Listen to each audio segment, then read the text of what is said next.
पाहता लोचने रूप पाहता लोचने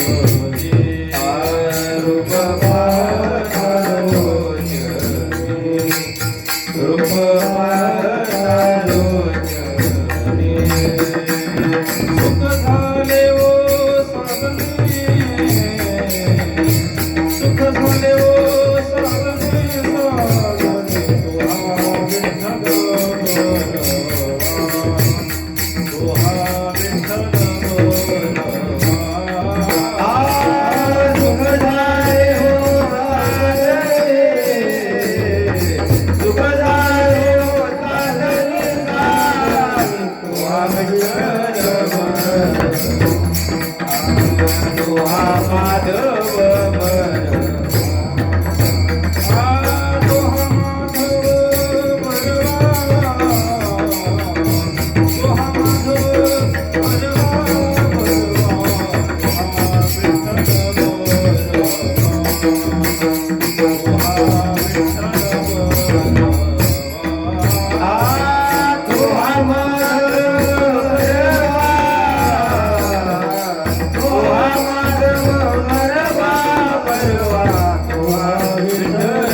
त्रिवेणी संगमे नाना तीर्थे भ्रमे त्रिवेणी संगमे नाना तीर्थे भ्रमे त्रिवेणी संगमे नाना तीर्थे भ्रमे त्रिवेणी संगमे नाना तीर्थे भ्रमे चित्तनाही नामे तरिते व्यर्थ चित्तनाही नामे तरिते व्यर्थ चित्तनाही नामे तरिते व्यर्थ नामासी विमुख तो नर पापिया नामासी विमुख तो नर पापिया नामासी विमुख तो नर पापिया नामासी विमुख तो नर पापिया हरि विन धामया न कभी कोई हरि बिन धामया न कोई कोणी हरि बिन धामया न कोई कोणी पुराण प्रसिद्ध बोलिले वाल्मिक पुराण प्रसिद्ध बोलिले वाल्मिक पुराण प्रसिद्ध बोलिले वाल्मिक पुराण प्रसिद्ध बोलिले वाल्मिक हे लोक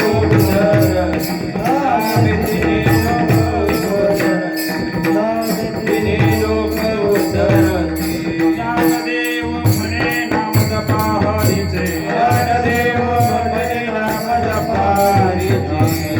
म्हणे नाम जपा हरीचे ज्ञानदेव म्हणे नाम जपा हरीचे परंपरा त्यांची मूळ शुद्ध परंपरा त्यांची मूळ शुद्ध हरी मुखे म्हणा हरी मुखे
त्रिवेणी संगमे नाना तीर्थे भ्रमी त्रिवेणी संगमे नाना तीर्थे भ्रमी त्रिवेणी संगमे नाना तीर्थे त्रिवेणी संगमे नाना तीर्थे त्रिवेणी संगमे नाना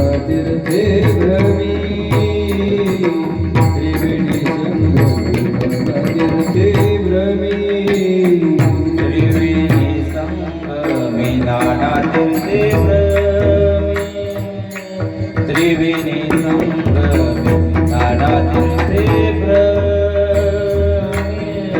चित्त नाही नामी तरी ते व्यर्थ चित्त नाही नामी तरी ते व्यर्थ हरी मुखे मना हरी मुखे मना हरी मुखे मना हरी मुखे मना चित्त नाही नामी तरी ते व्यर्थ चित्त नाही ना तरी ते व्यर्थ हरी मुखे मना हरी मुखे मना हरी मुखे मना पुण्याची गणना कोण करी पुण्याची गणना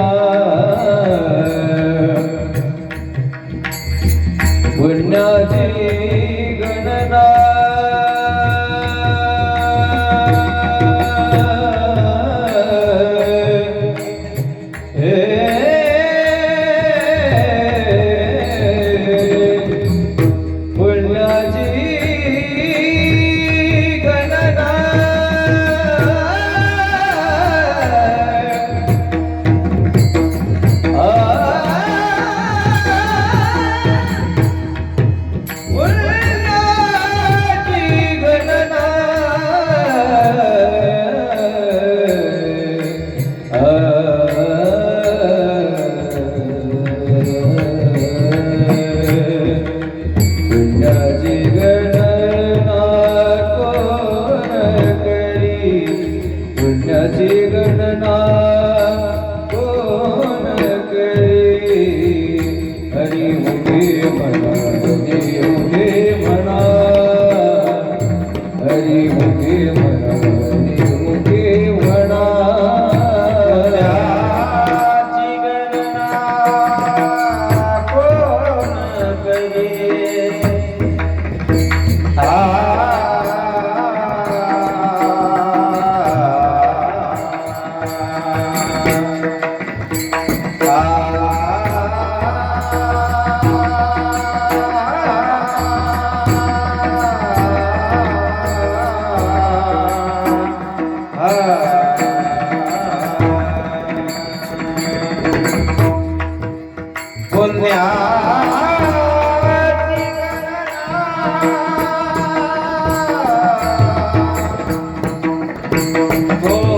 पुण्याची गणना कोण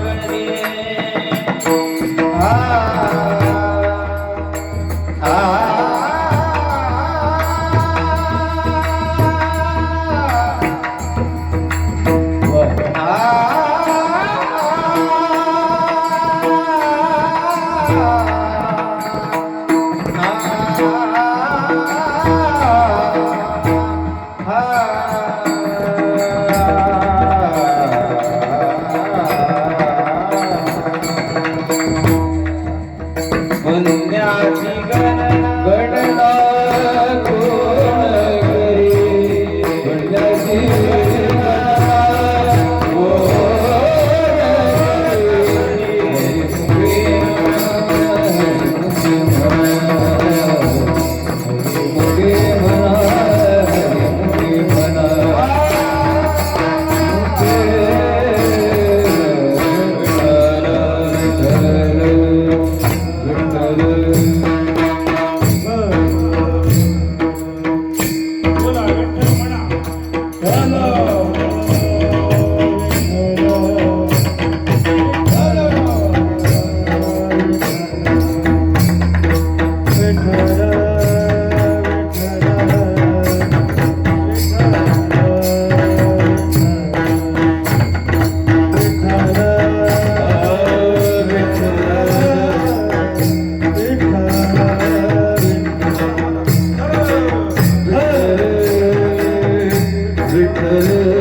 त्रिवेणी संगमी नाना तीर्थे भ्रमी, त्रिवेणी संगमी नाना तीर्थे भ्रमी, चित्त नाही नामी तरी ते व्यर्थ, नामासी विनमुख तो नर पापिया, हरिविण धावया न पवे कोणी. पुराण प्रसिद्ध बोलिले वाल्मिक, पुराण प्रसिद्ध बोलिले वाल्मिक, नामे तिन्ही लोक उद्धरते. ज्ञानदेव म्हणे नाम जपा हरीचे, ज्ञानदेव म्हणे नाम जपा हरीचे, परंपरा त्यांचे कुळ शुद्ध. हरिमुखे म्हणा, हरिमुखे म्हणा, पुण्याची गणना कोण करी. पांडुरंगा करू प्रथम नमन, पांडुरंगा करू प्रथम नमन, पांडुरंगा करू प्रथम नमन, पांडुरंगा करू प्रथम नमन, पांडुरंगा करू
ज्ञानेश्वरा करुणाकरा दयाळा, तुमचा अनुग्रह लाधलो पावन झालो चराचरी.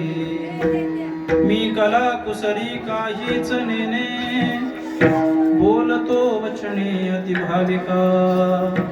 एका जनार्दनी तुमचा दास, त्याची आस पुरवावी. तुमचा अनुग्रह लाधलो पावन झालो चराचरी. नमो सद्गुरु तुकया ज्ञानदीपा, नमो सद्गुरु सच्चिदानंद रूपा. नमो सद्गुरु भक्त कल्याण सद्गुरु भास्करा पूर्ण नमो ज्ञानेश्वर नमो ज्ञानेश्वर निवृत्ती उदारा सोपान देवा मुक्तमाई नमो त्रिभुवन पावनी आजते जननी देवाची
नमामि सद्गुरु शान्तं सच्चिदानन्द विग्रहं पूर्ण ब्रह्म परानन्दम् ईशं आनन्दि वल्लभम् आदिनाथं च मत्स्येन्द्र गोरक्षं गहिनीं तथा निवृत्ति ज्ञानदेवं च देवचूडामणि नमः अखण्डानन्द रूपाय सव्यज्ञानप्रदायिने भवध्वान्त दिनेशाय गुण्डाक्ष गुरवे नमः विठ्ठला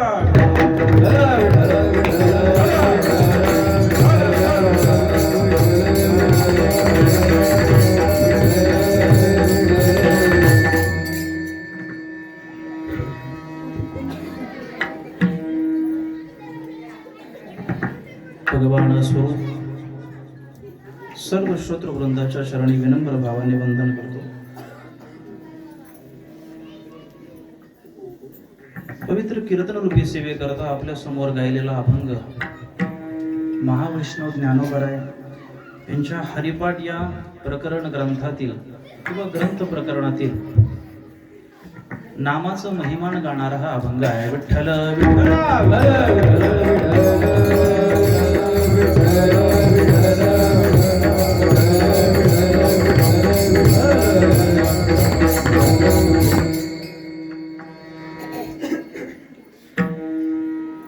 आपल्या या ओवळे गावामध्ये गेली 32 वर्ष झाली आपण हा अखंड हरिनाम सप्ताह साजरा करतोय. वैकुंठवासी नारायण महाराज शिंदे यांच्या कृपाशीर्वादानं हा मार्गशीर्ष पौर्णिमा समारंभ आहे. या 32 वर्षामध्ये आपण अनेक महान विभूतींचं श्रवण केलेलं आहे. 32 वर्षाचा कालावधी म्हणजे काही सोपं नाही. जेवढं महाराजाचं वय आहे तेवढं आपल्या सप्ताहाचं वय आहे. विठ्ठला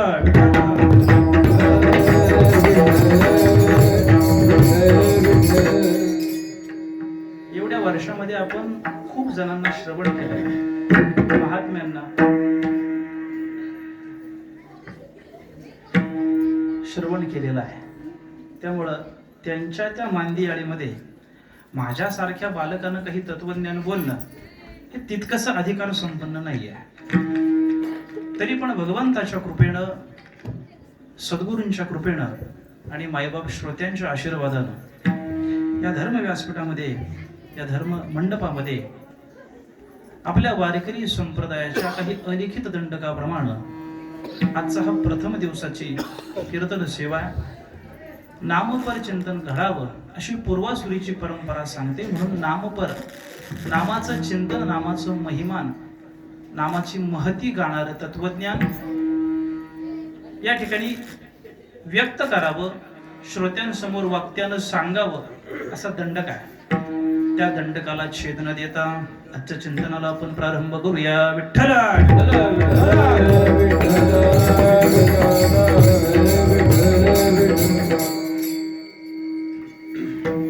तुम्ही जितके शांत राहाल तितकं मला काही बोलता येईल. याचा इको नॉर्मल ठेवा माझा, करून बंदच करून टाका जवळजवळ.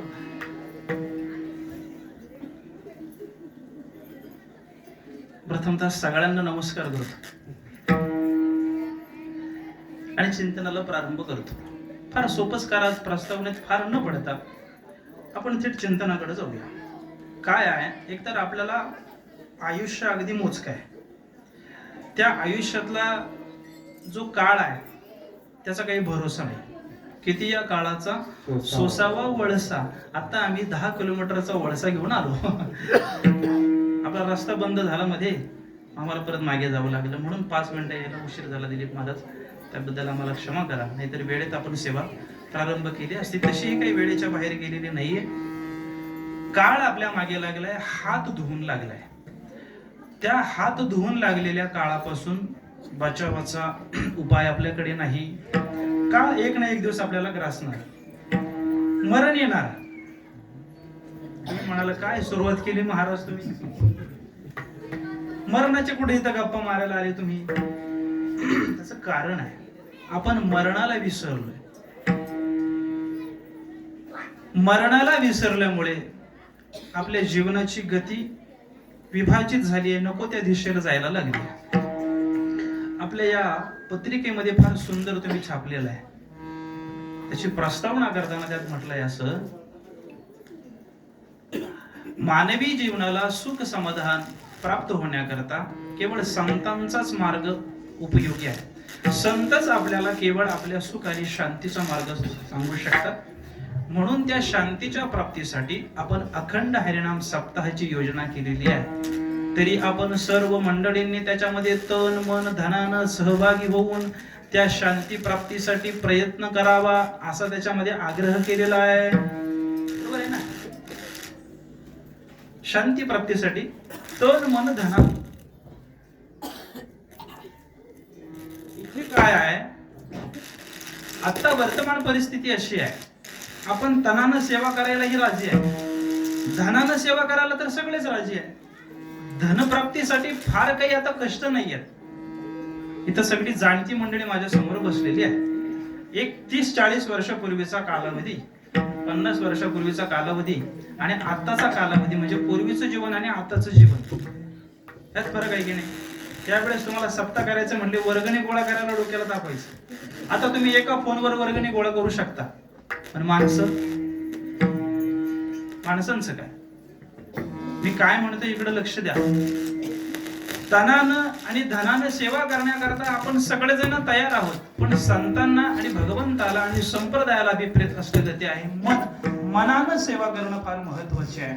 त्या मनाच्या संबंधानं, मनाच्या शांतीच्या संबंधानं काही तत्वचिंतन करावं, म्हणून हा अभंग या ठिकाणी घेतलेला आहे. विठ्ठल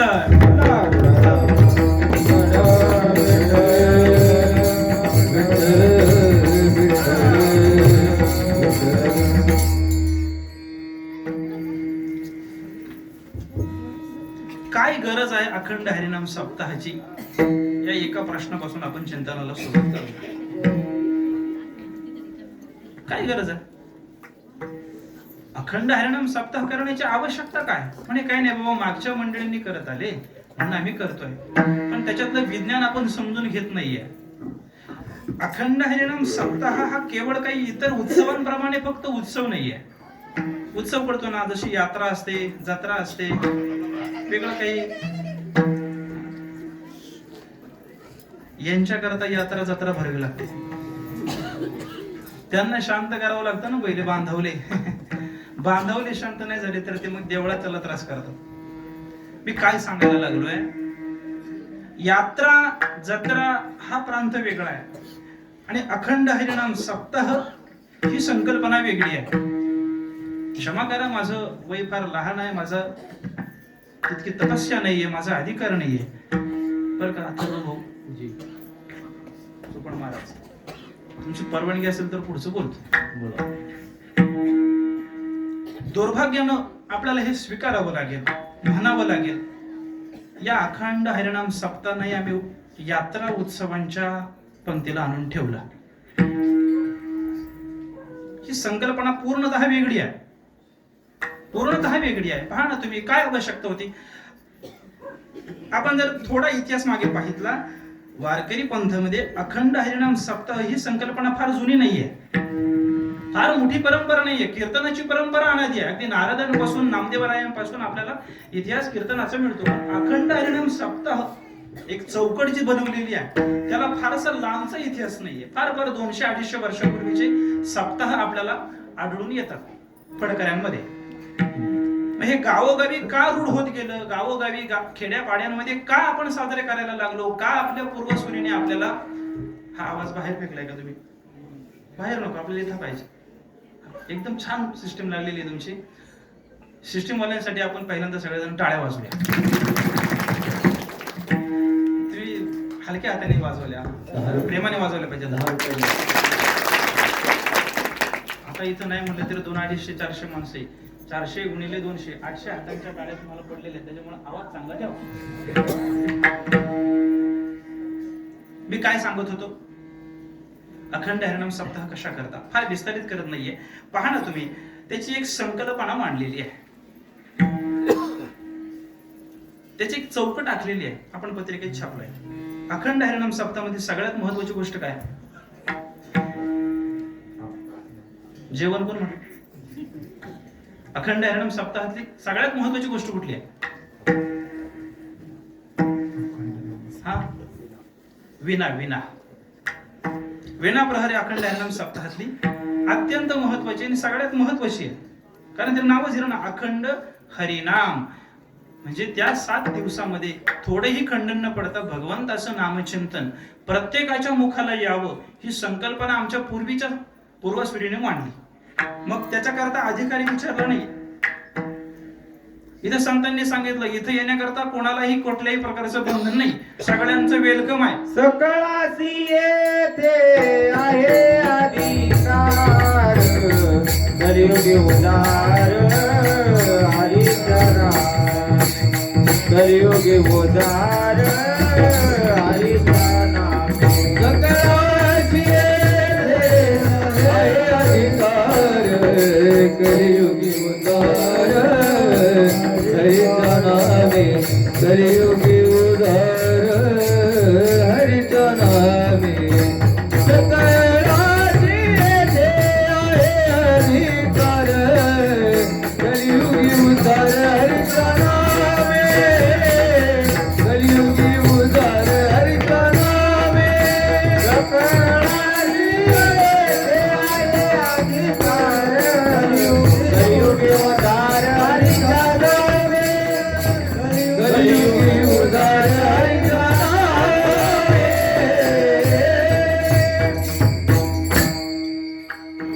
एका विशिष्ट रोखाने आपण अभंगामध्ये प्रवेश करणार आहोत. अखंड हरिनाम सप्ताहाची संकल्पना मांडली आहे. त्याच्यामध्ये सगळ्यात महत्वाचं ठेवलंय विना प्रहर. ते एक प्रतीक आहे. विणा म्हणजे फक्त काही भोपळ्याचा आणि त्या लाकडाचा बनवलेला नाहीये. त्याला साक्षी ठेवून त्याच्या स्वरांवरती, त्या तारेवरती तुम्ही अखंड भगवंताचं नामचिंतन केलं पाहिजे. ऐकताय ना सगळेजण? फार बारकाई नाही का? काय उद्दिष्ट आहे? सगळ्यांच्या मुखाला भगवंताचं नामचिंतन यावं. आता त्या विना प्रहाराची काय अवस्था आहे?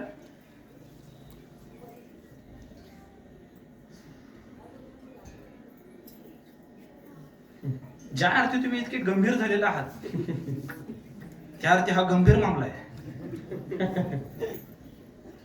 पण मी हात जोडून सांगू तुम्हाला, फार कळकळीनं सांगतोय मी तुम्हाला, साधू संतांचे पूर्वसुरीचे अनंत उपकार आपल्यावरती आहेत. असा कालखंड पाहिलेला आहे की त्यावेळी ना आपल्याला कुठलं वाचायचा अधिकार आहे, ना कुठलं काही तत्वज्ञान अभ्यासनाचा अधिकार आहे, ना कुठल्या देवाच्या दर्शनाचा अधिकार आहे. अशा कालखंडामध्ये ज्ञानोबरायांनी क्रांती केली आणि जे गुह्य असलेलं तत्वज्ञान ज्ञानेश्वर महाराजांनी प्रकट केलं आणि त्याच्या पुढच्या पूर्वसुरीने हे आपल्याकरता उभं केलं. प्रगट गुह्य बोले विश्व ब्रह्माची केले, प्रगट गुह्य बोले, प्रगट गुह्य बोले. विश्व ब्रह्माची केले, प्रगट गुह्य बोले. म्हणून रामेश्वरी धरणी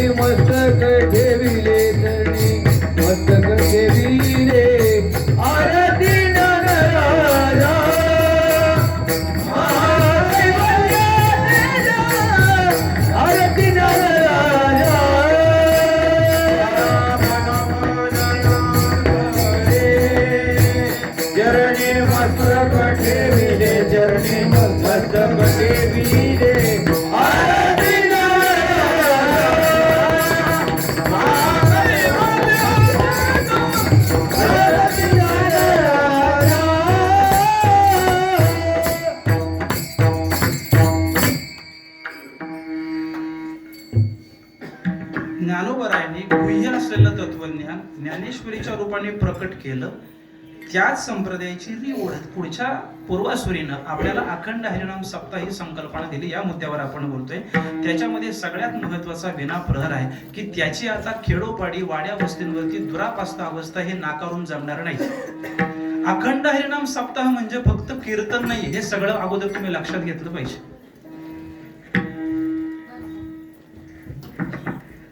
मला क्षमा करा बरं का, मी माफी मागून बोलतो, परंतु हे वास्तव आहे. आज कोणी बोलायला तयार नाही या गोष्टींवरती. मला सांगा ना, इथं आता हात नका वरती करू, पण खरं खरं सांगा, 32 वर्ष झाले, या 32 वर्षामध्ये इथल्या किती जणांनी मंदिरात येऊन नामप्रहर केलंय? मला सांगा ना.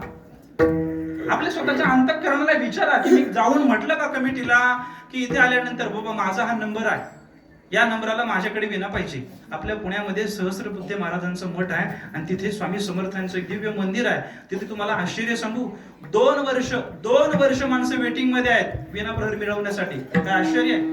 2 वर्षापूर्वी बुकिंग करतात की या दिवशी या तारखेला माझ्या वाट्याला हा 1 तासाचा विना पाहिजे. आपल्याकडे काय अवस्था आहे? मी इथलं बोलत नाही, आमच्या तिकडचं बोलतो. आम्ही कीर्तनाला गर्दी करेल, आम्ही पंक्तीला गर्दी करूया, आम्ही काही पावत्या फाडूया, वेगवेगळं देणग्या देऊया, पण विना प्रहराचं महत्वाचं की जे कल्याण असा विना प्रहर फार विस्तारित करत नाही. चला पुढे विना प्रहर. त्याच्यानंतर मग पुढे एक सिक्वेन्स चालू होतो. सकाळच्या प्रहराला पहाटे काकड आरती असते, देवाला जागा करण्याकरता असते. बरोबर की नाही? काय म्हणणे आहे तुमचं? देवाला जागा करणे असते की नाही काकडाकरता? म्हणतो उठा पांडुरंगा प्रभात, म्हणतो की नाही? खरंच देवाला जागा करण्याकरता आहे का काकडा? ते देव तर निमित्त आहे, खरं तर आपल्याला जागा करायचं. आता प्रमाणे घेऊन मी वेळ घेत नाहीये. देवाच्या निमित्तानं आपल्याला जागा करतात. आपण जर देवाला जागे करायला लागलो तर आपल्याला जागा करणारा कोण आहे? तो जर झोपलाच, देव झोपलाच, आपण राहू जागे? हे प्रतीकातून आहे. ते त्याच्या निमित्तानं आपल्याला जागा करतात. काकडा आरतीची संकल्पना आहे. पुढे विष्णू सहस्रनाम आहे, गाथा भजन आहे, महत्वाचं ज्ञानेश्वरी पारायण आहे. हे पारायण अन्यथा घेतलेलं आहे. संतांना पूर्वसुरीच्या मागच्या परंपरेला फक्त पारायण अभिप्रेत नाही आहे. केवळ तुम्ही मंदिरात यावं आणि ज्ञानेश्वरीचं पारायण करावं एवढं अभिप्रेत नाही आहे. त्या पारायणाच्या पुढे जाऊन त्या ज्ञानेश्वरीचं तुमच्याकडनं चिंतन झालं पाहिजे, मनन झालं पाहिजे, निधिध्यास झाला पाहिजे, ते प्रत्यक्ष कृतीत आलं पाहिजे, आचरणात आलं पाहिजे. तुम्हाला सांगू, वपू काळ्यांचं एक फार सुंदर वाक्य आहे. ते म्हणतात, मी ते गीतेच्या संबंधानं आहे, मी ज्ञानेश्वरीच्या संबंधानं सांगतोय, कारण गीता ज्ञानेश्वरी काही वेगळं नाहीये. ते म्हणतात, ज्ञानेश्वरी हा जगण्याचा ग्रंथ आहे. ऐका, लक्ष आहे तुमचं? ज्ञानेश्वरी हा जगण्याचा ग्रंथ आहे. त्याने प्रश्न केला, मग तो कधी वाचला पाहिजे? अर्धे स्मशानात गेल्यावर. आमच्या वाट्याला रोज येतो, आम्ही आमच्या पुण्या मित्रांना सांगायला गेलो ना की अरे ज्ञानेश्वरी वाचा, गाथा वाचा. हे महाराज, जे काही आता वय आहे का, नंतर सगळं झाल्यानंतर बघूया. अरे पण ते वय होईपर्यंत तू थांबशील की नाही, याचा काही भरोसा आहे का? ज्ञानेश्वरी हा जगण्याचा ग्रंथ आहे. तो आम्ही लवकरात लवकर नवे आता या क्षणाला, काळाचा काही भरोसा नाही आहे. आम्ही ज्ञानेश्वरी वाचली पाहिजे, ती समजून घेतली पाहिजे. सर्वसामान्य बुद्धीच्या वर्गाला पटकन समजणार नाही म्हणून अखंड हरिनाम सप्ताहामध्ये व्यवस्था लावून दिली. ज्या ज्ञानेश्वरीचं आम्ही पारायण करतोय, दुपारच्या किंवा संध्याकाळच्या सत्रामध्ये ज्ञानेश्वरीवरती प्रवचन आहेत. तत्वज्ञान हा प्रवचनाचा मुख्य भाग आहे. प्रवचनामध्ये ज्ञानेश्वरीचं हृदगत व्यक्त करावं हा महत्वाचा भाग आहे. त्यानंतर मग संध्याकाळच्या सत्रामध्ये पूर्वी 9 ते 11 असायची कीर्तन, कारण सगळा शेतकरी वर्ग असायचा. आता काळ बदलत चालला, 9 ते 11चं 7 ते 9 आलं, काही ठिकाणी 6 ते 8 आलं, काही ठिकाणी 5 ते 7 पण आलेलं आहे. हरकत नाही, काळानुसार आपल्याला काही बदल स्वीकारावे लागतील. संध्याकाळच्या सत्रामध्ये कीर्तन आहे. हे कीर्तनामध्ये काय, या कीर्तनामध्ये सगळ्यांना अधिकार आहे. बघ, सगळ्यांनी यायचं. घटनट यावे, शुद्ध होऊन जावे, दवणी पिटी भावे. कीर्तन चांग, कीर्तन चांग, कीर्तन चांग, कीर्तन चांग, कीर्तन चांग, कीर्तन चांग, कीर्तन चांग. होय अंग हरी रूप, होय अंग हरी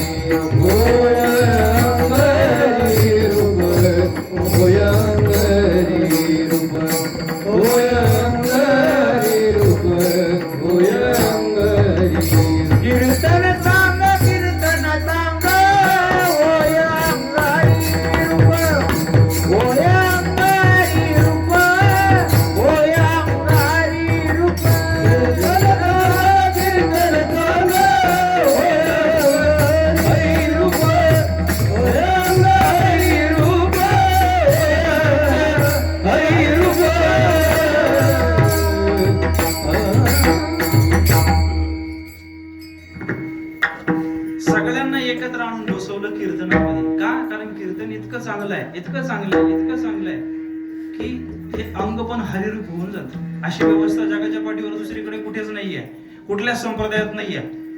बोलू जरा पुढचं. आता मंडपात येताना तुम्हाला इथं कोणाला आयडी विचारला जाते का?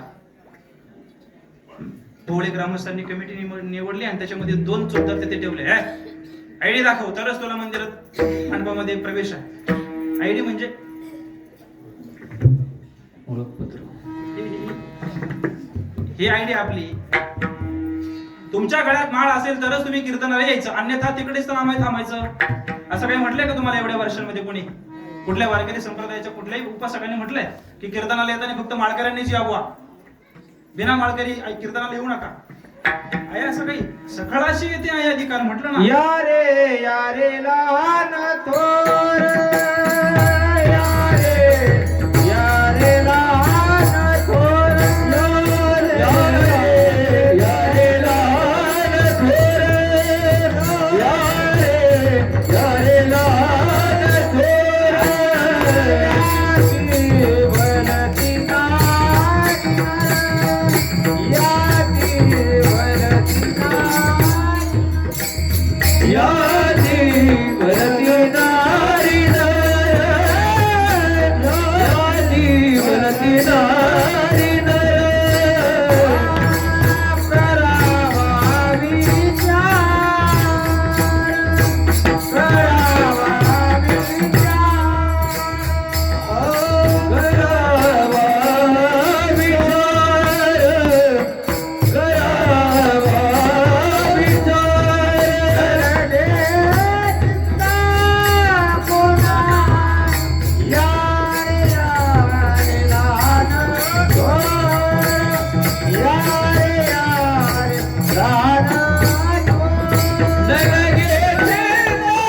थोर, नलगे नलगे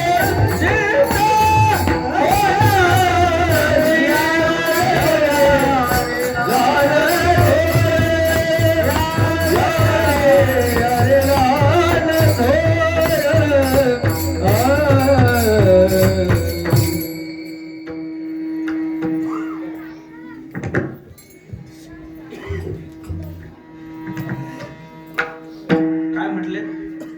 यारे लहान थोर, याती भलती नारी नर. याची म्हणजे जाती.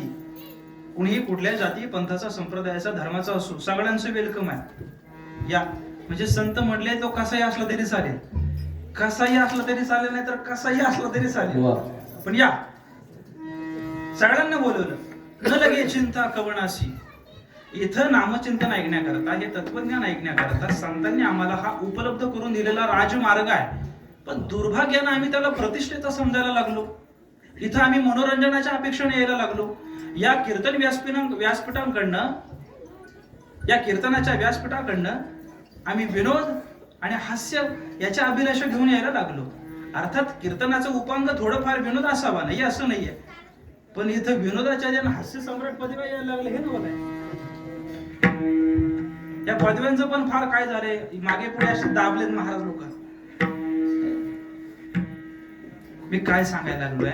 संतांनी आम्हाला सांगितलं कलियुगामध्ये उद्धाराचं साधन नामस्मरण आहे, आणि त्या नामस्मरणाबरोबर विवेकानं आमच्या जीवनात भक्ती उत्पन्न व्हावी याच्याकरता हा पूर्ण एक चौकट आखली अखंड हरिनाम सप्ताहाची. काय आवश्यकता आहे या अखंड हरिनाम सप्ताहाची, याच्यावर आपण बोलत होतो. त्याची आवश्यकता अशी आहे, कडी काळामध्ये माणसाची प्रवृत्ती ही विषयाधीन जास्त व्हायला लागली आहे, स्वार्थ केंद्रित जास्त व्हायला लागलेली आहे.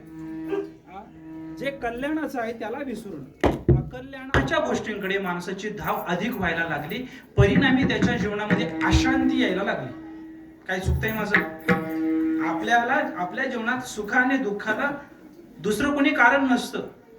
केले कर्म झाले, ज्याची भोग आले, उपजले मेले ऐसे किती. त्या सुखाचा राजमार्ग दाखवण्याकरता संतांनी आम्हाला या धर्म मंडपामध्ये अखंड हरिनाम सप्ताहाच्या योजनेमध्ये आणून बसवलं. विठ्ठल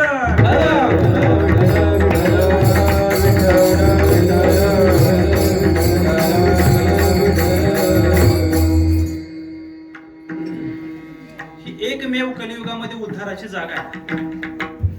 इथे जर आपली फसगत झाली इथे फसगत झाली तर उद्धाराला दुसरीकडे कुठे जागा नाहीये. मी एक चांगला श्लोक लहानपणी कधीतरी पाठ केला होता. फार सुंदर श्लोक होता तो. सांगू का?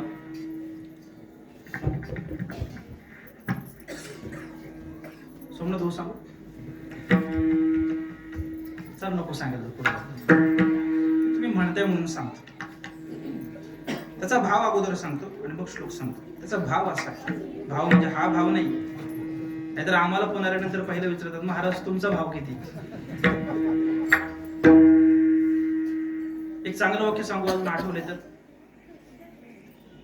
एखादी व्यक्ती तुमच्याकडनं मागणी करते आहे ती तुम्हाला काय देऊ शकते. जो स्वतःच मागणी करतोय तो तुम्हाला काय देऊ शकतो. याचा अर्थ तुम्ही त्यांना विचारायचंच नाही असं पण होत नाही. मी काय सांगायला लागलो इकडे लक्ष द्या. फार चांगला श्लोक मी पाठ केला होता लहानपणी कधीतरी. एखाद्या पुण्यक्षेत्रामध्ये आपण गेलो की तिथं गेल्यानंतर आपल्या जीवनात काही चुकीचं काही पाप काही वाईट घडलेलं असेल तर पुण्यक्षेत्रामध्ये गेल्यानंतर आपलं ते पाप धुवून जातं. परंतु पुण्यक्षेत्रामध्ये जाऊन जर आपण पाप केलं तर मात्र त्याच्यातून बाजूला होण्याचं किंवा त्याच्यातून मुक्त होण्याचं कुठलंही साधन या कलियुगात या जगात नाही. आता श्लोक आहे का.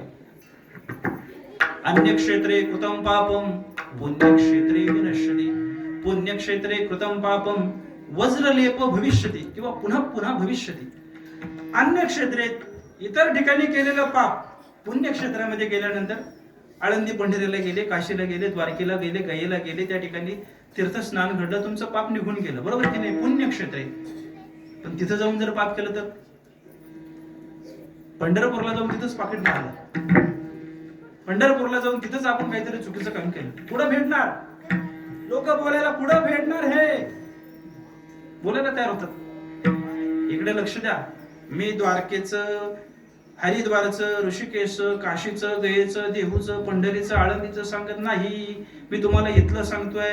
हे हरिनाम संकीर्तन पुण्यक्षेत्र नाही काय.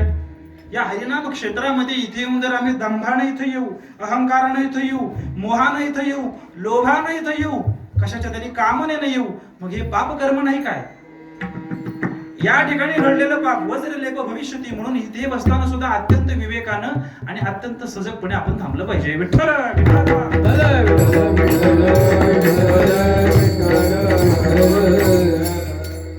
प्रस्तावना मी थांबवतोय. अखंड हरिनाम कशा करता याच्यावर मी 10 मिनिटं बोललेलो आहोत. आपल्याला अभंगाच्या चिंतनाकडे यायचं आहे. या वर्षाचा हा प्रथम दिवस आहे आणि प्रथम दिवशी नामचिंतन घडावं म्हणून हा अभंग घेतला. अभंगाची पूर्वपीठिका मांडताना संतांच्या वाङ्मयाचा जर आपण व्यवस्थित अभ्यास केला तर आपल्याला कळून येईल की संतांनी 2 प्रकारचे ग्रंथ रचलेले आहेत.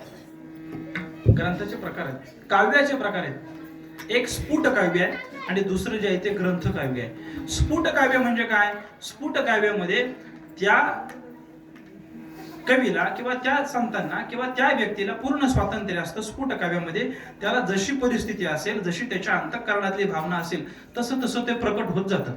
त्याला काही नियमावली नसते. स्फुट काव्य.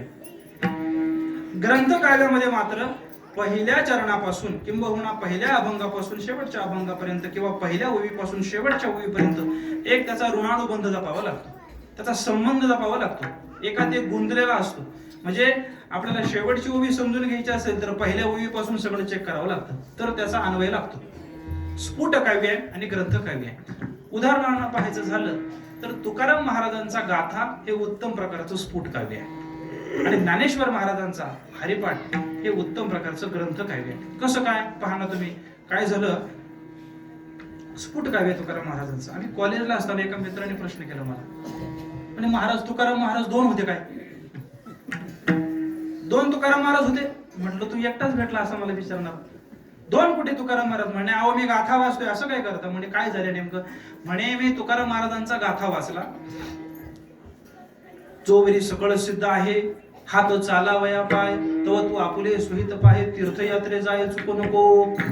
जोपर्यंत धडधाकट आहेत हात पाय तोपर्यंत तीर्थयात्रा केली पाहिजे, चुकू नका याला. म्हणे मी ते ऐकलं, वाचलं, लगेच रात्रीमध्ये ऑनलाईन तिकीट बुक केलं आणि 4 धाम यात्रेला जायला निघालो. लगेच बॅग भरली.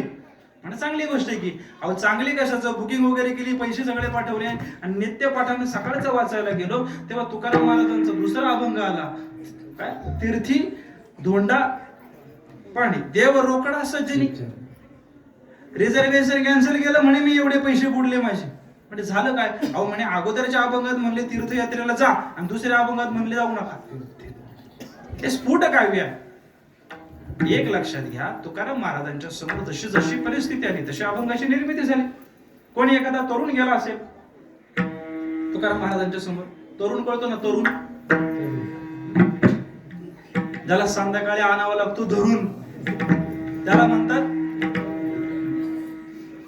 असा तरुण नाही असा तरुण गेला तुकाराम महाराजांनी पाहिलं अरे म्हणे हे चांगलं जीवन आहे याला सुंदर बनवण्याकरता साधू संघ घडला पाहिजे आणि तुम्हाला सांगू तीर्थाटनाचा मुख्य उद्दिष्ट पर्यटन नाहीये तीर्थाटन आणि पर्यटन हे दोन वेगळे शब्द आहेत आपण दुर्भाग्याने तीर्थाटनाला पर्यटन करून घेतले उपासना बुडवून बसलो पहा आपल्या सगळ्याकडली देवस्थानांचं काय अवस्था झाली आहे तीर्थस्थानाचा दर्जा दिला पण तिथं पर्यटनच चाललंय त्याच्यामुळे उपासना घडत नाही तरुण तुकाराम महाराजांच्या समोर गेला तुकाराम महाराजांना वाटलं असेल की याला कुठेतरी साधू संघात पाठवलं पाहिजे म्हणून जा बाबा तीर्थयात्रेला जा पण एक 80 वर्षाचे आजोबा तुकाराम महाराजांना भेटले म्हणजे महाराज मला आपलं ते मान सरोवर मानस सरोवर तिकडं जायचंय कैलास मान सरोवरला 80 वर्षाचे बाबा गेले तुकाराम महाराज म्हणले काय म्हणणे म्हणे काय नाही मला मानस सरोवराला जायचं आता 80 वर्षाचा व्यक्ती मानस सरोवराला गेल्यानंतर तिकडेच कैलासवासी नाही व्हायचा काय तुकाराम महाराज म्हणले तू जाऊ नको इथं बस ठाईच वैश्वणी करा एक चित्त आवडी अनंताळ बाबा हे व्यक्ती सापेक्षत्वानं निर्माण झालेलं आहे त्याला स्फुट काव्य म्हणतात ग्रंथ काव्य मात्र एकात एक कडी गुंतलेली असते अजून सोपं बोलतो जरा तुम्हाला दागिन्यांची हौस आहे का नाही दागिन्यांची हौस आहे का नाही का हौसच दागिन्यांचं आहे बघा सापडलं तुम्हाला तर विठ्ठल विठ्ठल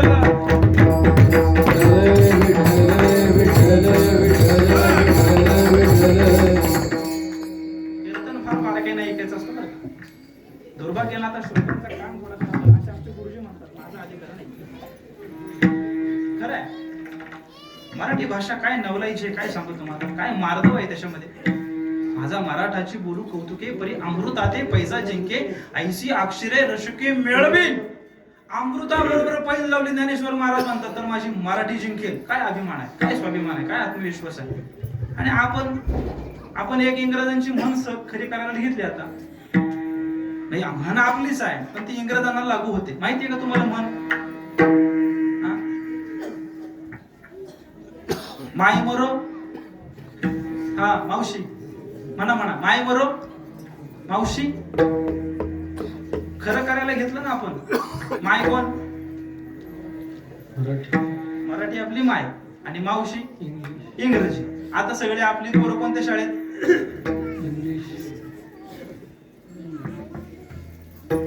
मी सांगू तुम्हाला कुठलीही धर्म संस्कृती तिचं रक्षण करायचं असेल तर 5 स्तंभ आहेत तिचे त्या 5 स्तंभांना बळकटी देणं गरजेचं आहे तर ती धर्म संस्कृती राहील मला विस्तार करायला खूप जागा आहे पण मला अभंगाकडे यायचं आहे 5 स्तंभ आहेत देशभाषा वेशभूषा आहारचर्या इतिहास आणि परंपरा या 5 गोष्टींचं जतन करणं हे आपलं कर्तव्य आहे या 5 गोष्टी जतन केल्या तर संस्कृती म्हणून राहते संस्कृती म्हणजे काय तुमच्या भाषेमध्ये सगळं तत्वज्ञान आहे ती जर विलोप पावली काय आहे तत्वचिंतकांना हा प्रश्न आहे आता उद्याच्या येणाऱ्या 20-30 वर्षानंतर ही ज्ञानेश्वरी गाथा समाजाला सांगेल कोण मराठी वाचता येईना आता 10वीला 12वीला गेलेल्या मुलांना असं काय करता इंग्रजीचं वावडं नाही आहे पण ही वस्तुस्थिती आहे देशभाषा टिकली पाहिजे वेशभूषा टिकली पाहिजे टिकली नाही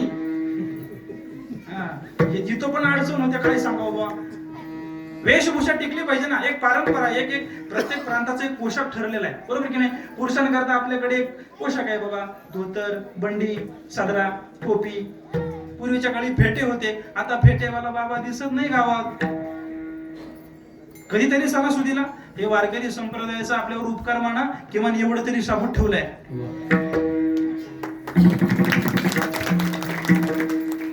नका देऊ पैसे पण टाळ्यात वाजवा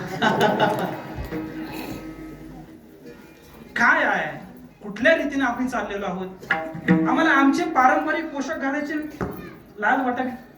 मला माफ करा बरं का, मी म्हणजे असं काही माझा अधिकार नाहीये. एक पोशाख दिलाय आपल्याला, घ्या ना आपल्या लहान मुलांना सणासुदीला रेडीमेड का विना धोतर घाला की, काय हरकत आहे. तुम्ही घाला, तरुण मंडळींनी, काय प्रॉब्लेम आहे. सणासुदीला तरी, पण आम्हाला लाज वाटते. घातलं पाहिजे. वेशभूषा टिकली तर आपण हिंदू म्हणून आपलं अस्तित्व काय, कशावरून ओळखणार आहात तुम्ही. बाह्य लक्षण काय त्याचं. बोडक्या कपाळाच्या पुरी फिरतात आपल्या, आज बोडक्या हाताच्या फिरतात. हे काय आहे. किती कीर्तन ऐकल्यानंतर आपण बदलणार आहोत. आणि मग परत उद्या चर्चा, महाराजांनी अभंगाच्या बाहेर तू सगळं सांगितलं, अभंग काही सोडवलाच नाही. अरे किती 32 वर्ष झाली आपण कीर्तन ऐकत आलेलो आहोत. आपलं आंतरिक परीक्षण करून आपले बदल किती झाला हे ते महत्वाचं काम आहे. स्त्रियांना एक पोशाख दिलाय की नाही, नऊवारी सहावारी. तुम्ही ते नऊवारी सहावारी नेसल्यानंतर एक खांद्यावरून भला मोठा एक काहीतरी बाजूला टाकता. काय म्हणतात त्याला, काय म्हणतात, कशा करता असतो तो, चुंबळ करण्याकरता. शेण टाकायला जाताना चुंबळ करतात. हा आता चुळबुळ करू नका, सगळ्यांनी बघितले तुमच्याकडे. आता असं डोक्यावर घेण्याकरता आहे ना. हे काही बंधन नाही आहे, ही संस्कृती आहे. तो आदर आहे, तो रिस्पेक्ट आहे, मातृत्वाचा आदर आहे तो. त्याचं पालन आम्ही केलं पाहिजे. मला विस्तार करायला खूप जागा आहे, पण मला क्षमा करा, मी काय सांगायला लागलो आहे. आपल्या या इथे संस्कृतीचं जतन करायचं असेल, वेशभूषा, देशभाषा, वेशभूषा, आहारचर्या, काय खातो काय पितो, बंधन पाहिजे. आज घडीभर आमच्या गावात पटकन मेडिकल भेटणार नाही, पण पाठीवरती फाट्यावरती एक ठोकळा ठेवलेला आणि वरती गोल टोपी असलेला एक आणून ठेवलाय. प्रत्येक गावागावामध्ये धर्म भ्रष्ट करून टाकलाय आपल्या लोकांनी आपलाच. आम्हाला एकादशी कळत नाही, चतुर्थी कळत नाही, पौर्णिमा कळत नाही, अमावस्या कळत नाही, रामनवमी नाही, हनुमान जयंती नाही, काही नाही. काय होतंय त्याला. आहारचर्या, इतिहास आम्हाला आमचा माहिती पाहिजे, त्याच्याकरता वाचलं पाहिजे. परंपरा, रूढी परंपरा आमच्या आम्हाला जतन करता आल्या पाहिजेत. तर हा राष्ट्र राहील, तर ही संस्कृती राहील. मी काय सांगायला लागलोय, स्फुट काव्य आणि ग्रंथकाव्य. ग्रंथकाव्य एखादी कडी असते. तुम्हाला दागिन्यांची हौस आहे ना, खूप हौस असते. म्हणजे आपल्याकडे नसलं तर उसने घालून आपण लग्नाला जातो. त्या दागिन्यामध्ये 2 प्रकार आहेत. एक हातामध्ये घालण्याचे असतात, काय असतं त्याला, काय म्हणतात, हातामध्ये घालतो ना, हा अंगठी. अंगठी. आता या अंगठ्या म्हणजे 5 बोटामध्ये घालू शकतो आपण. याच्याकडे जशी संपत्ती असते 5 बोटात घालू शकतो. पण अंगठ्यामध्ये म्हणजे समजा या अंगठ्यामध्ये अंगठी घातली, ती अंगठी करंगळीमध्ये बसेल काय, करंगळीची मध्यमामध्ये बसेल, अनामिकेमध्ये, तर्जनीमध्ये बसेल. प्रत्येक बोटाची अंगठी प्रत्येक मापाची वेगवेगळी आहे. हे स्फुट काव्य आहे. प्रत्येक अभंग, प्रत्येक चिंतन वेगवेगळं आहे. पण ग्रंथ म्हटला की मग चैन येते. गळ्यामध्ये घालतो की नाही आपण, काय असते, चैन असते. ती चैन कशी बनवतात, एक कडी असते, त्याच्यात दुसरी, त्याच्यात तिसरी, त्याच्यात चौथी, अशी एखादी जर निखळली तर तिचा काही मेळ लागत नाही. एखादी गुंतलेली असते. हातातल्या बोटांमध्ये असलेल्या अंगठ्या म्हणजे स्फुट काव्य आहे. आणि गळ्यातल्या चैन मध्ये, साखळीमध्ये असलेले जो दागिना आहे त्याला ग्रंथ काव्य असं म्हणतात. ज्ञानोबारायांचा हरिपाठ हा जो प्रकरण आहे तो एक ग्रंथ आहे. हरिपाठ हा एक ग्रंथ आहे. आपल्या सर्वसामान्य जनांसाठी ज्ञानोबारायांनी तो प्रसवला. त्या हरिपाठ ग्रंथामध्ये जर ती ग्रंथ काव्याची एक चैन आहे, तर गायलेल्या अभंगाचा विचार करताना आपल्याला अगोदर मागच्या अभंगाचा विचार करावा लागेल. मागच्या अभंगाचा विचार केला तर पुढचा अभंग आपल्याला समजेल. मालिका बघता का नाही, मालिका, वारकरी मालिका नाही म्हणत मी, मालिका सिरियल. तो सिरियल किलर आहे. त्याच्यामध्ये काय दाखवतात माहिती का, म्हणजे मोठ्या जावेने जर चहा केला तर धाकटीनं गुपचूप येऊन त्याच्यामध्ये मसाला कसा टाकायचा, नणंद जर आली तर 4 चौघातीचा पान उतारा कसा करायचा. काय देतोय त्या मालिका आपल्याला, गाथा ज्ञानेश्वरी पुस्तकांना आपण. त्या मालिकामध्ये आजचा भाग तुम्हाला पाहायचा आहे. टीव्ही लावला तुम्ही, मालिका चालू झाली. मालिका चालू झाल्या की आजपासून सुरुवात होते का, मालिका बघता का नाही, इकडे आहे का नाही. आजची तुमची मालिका, आता कुठली मालिका आहे माहिती का नाव, आता सांगणार नाही कोण, काय बाबा पुढचं काय बाबा, एक्सवायझेड काय मालिका असेल तुमची पहा. नाही असं नाही, पण त्यातलं काहीतरी शिकून घ्या. आज मालिका चालू झाली, पण आजचा पासून लगेच एपिसोड चालू होत नाही. त्याच्या अगोदर लगेच येतं अब तक. म्हणजे कालपर्यंत काय झालं हे सांगितलं जातं, मग त्याच्यानंतर पुढचा आता अब आगे इथून पुढे. तसं कीर्तनामध्ये सुद्धा अशी एक मालिका पाहिजे. कालचा अभंग काय घेतला त्याला लागून पुढचा अभंग, म्हणून तर ही सिक्वेन्स आहे. नामपर, संतपर, हा भक्तीपर, असे एक एक सिक्वेन्स आहे. आपल्या मुद्द्याकडे या. ज्ञानेश्वर महाराजांच्या या अभंगाचं चिंतन करताना आपल्याला मागच्या अभंगाचं चिंतन करावं लागेल. मागच्या अभंगामध्ये ज्ञानेश्वर महाराजांनी सांगितलं काय, की म्हणे हा जो प्रपंच आहे तो तुम्हाला त्रास देतोय, दुःख देतोय, आणि त्या प्रपंचाला शांत करण्याकरता, त्या प्रपंचातल्या दुःखातून मुक्ती करण्याकरता तुम्ही सगळेजण प्रयत्न करत आहात. पण तो प्रयत्न करत असताना तुम्ही काय करा, भगवंताचं सगुण ध्यान करा, त्याचं नामचिंतन करा, हा तुम्हाला प्रपंच मौनवेल, असं मागच्या अभंगात सांगितलं. ज्ञानदेव म्हणे सगुण हे ज्ञान, ज्ञानदेव म्हणे सगुण हे ज्ञान, सगुण हे ज्ञान, ज्ञानदेव म्हणे सगुण हे ज्ञान. नामपाठ मौन प्रपंचाचे, नामपाठ मौन प्रपंचाचे, हरिमुखे म्हणा, हरिमुखे म्हणा, हरिमुखे म्हणा, हरिमुखे म्हणा. नामपाठ मौन प्रपंचाचे, नामपाठ मौन प्रपंचाचे, हरिमुखे म्हणा, हरिमुखे म्हणा, हरिमुखे म्हणा.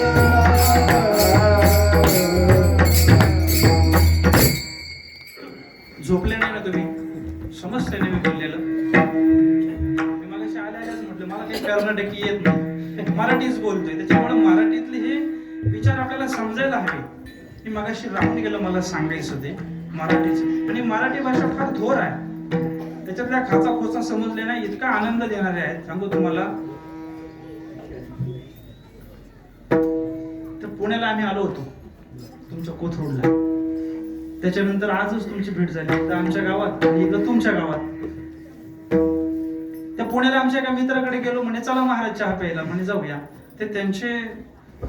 ते यजमान होते, त्यांच्या घरी चहा प्यायला गेलो. ते अशा खुर्चीवर बसले होते, पेपर वाचत होते, आणि यांनी नेलं आम्हाला पाहुण्याने, म्हणे चला. त्याला त्याच्या घरातल्या मंडळींना, ऐकलं का? म्हणे ऐकलं. काय? अरे 2 कप चहा ठेवा, महाराज आले. ठीक आहे. त्यांची मंडळी चहा घेऊन आली, हे स्वतः पेपर वाचतायत, मी त्यांच्या बाजूला बसलेलो आहे, मी त्यांच्याकडे पाहतोय, ते त्यांचं लक्ष पेपरमध्ये. त्यांची पत्नी चहा घेऊन आली ट्रे मध्ये, 2 कप तिने आणले, 1 कप मला दिला, 1 कप त्यांना दिला. त्यांचं लक्ष पेपरमध्येच. ते चहा पितात, पेपर वाचतात. मी चहा पितोय, मी त्यांच्याकडे पाहतोय. ते चहा पितात, ते पेपर वाचतात, त्यांची बायको त्यांच्याकडे पाहते. असं सगळं चाललेलं उपक्रम आहे. आणि असं करता करता त्यांचं लक्ष पेपरमध्ये, आणि चहा पिता पिता चहाचा कप सटकला, खाली पडला. खाली पाहतात तर तो फुटला नव्हता, आणि त्या न फुटलेल्या कपाकडे पाहून ते म्हणायला लागले, वाचला. त्यांची बायको त्यांच्याकडे पाहत होती, हे त्यांच्या बायकोकडे पाहत होते. हे म्हणतात हातातून सटकलेल्या कपाला पाहून वाचला, आणि त्यांची बायको त्यांच्याकडे पाहून म्हणते वाचला नाही, वाचलास. नाही समजलं काय? तो कप नाही वाचला, तो जर कप फुटला असता तर तुला फोडला असता. विठ्ठला विठ्ठला.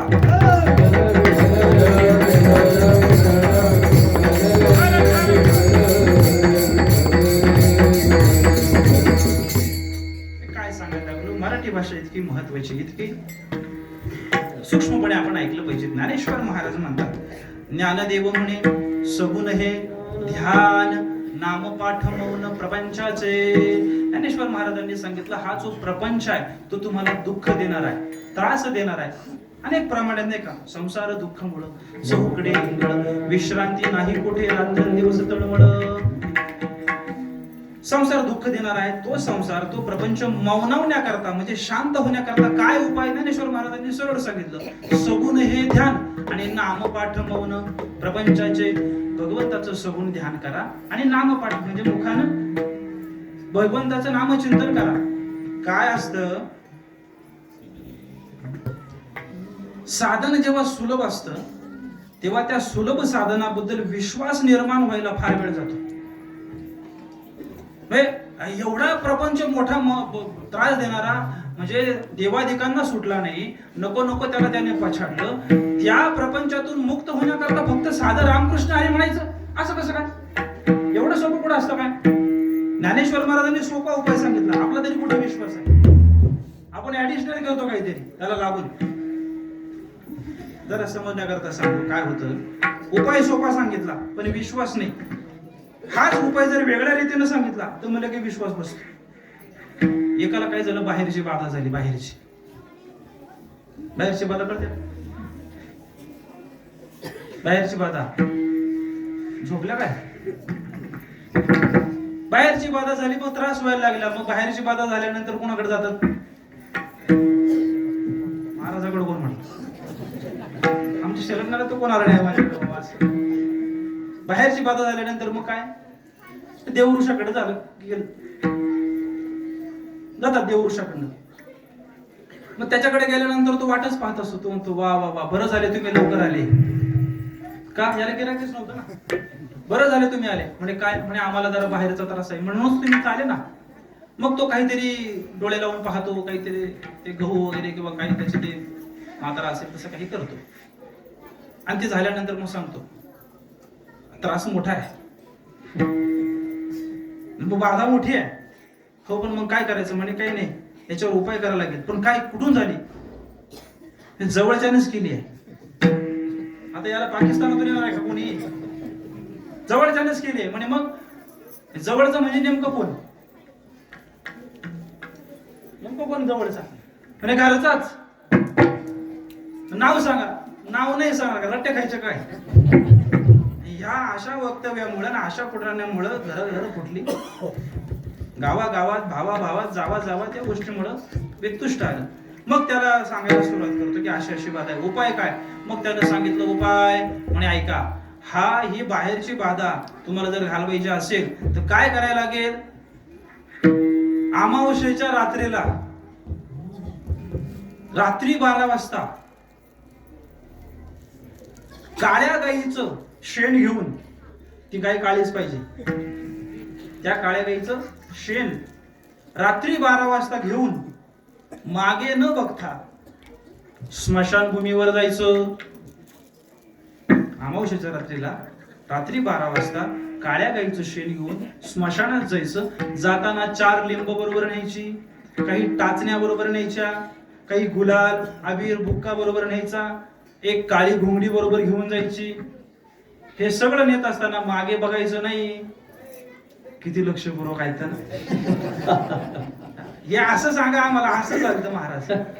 मग त्या स्मशानभूमीवर जायचं आणि मग तिथं त्या काळ्या गाईच्या शेणानं ते भूमी सारवायची, त्याच्यावर गुलाल हंतरायचा, एक मंडल तयार करायचं. मंडल करते ना असं मंडल.